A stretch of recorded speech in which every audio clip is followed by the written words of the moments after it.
November 5th, 2003, all doubt of Ridgway's guilt was erased. He pleaded guilty to the murders of 48 women. He'd made a deal to cooperate with the prosecution to provide more information on his victims and the whereabouts of their remains. In doing so, he avoided a trial and possible death penalty.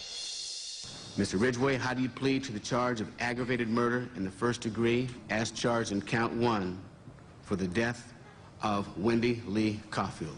Guilty. How do you plead to the charge of aggravated murder in the first degree as charged in count 2? Guilty. Guilty. Guilty.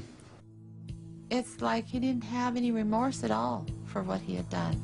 You know, he'd killed so many people, he didn't remember who they were, what they looked like. I just couldn't believe that somebody could kill all those people and not remember them. Neither could the angry relatives of his victims, who were invited to speak in court when Ridgway was sentenced to life without parole on December 18th, 2003. You had said your memory, when it comes to all of the women you took, was gone. Our memory is not.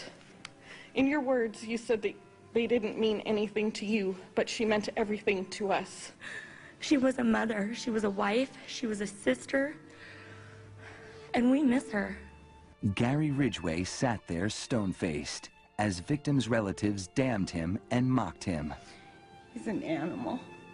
I wish for him to have a long, suffering, cruel death. He's gonna go to hell, and that's where he belongs. But then the emotionless facade finally cracked when the father of one of his victims appeared to surprise him with a dose of human kindness. Mr. Ridgway, there are people here that hate you.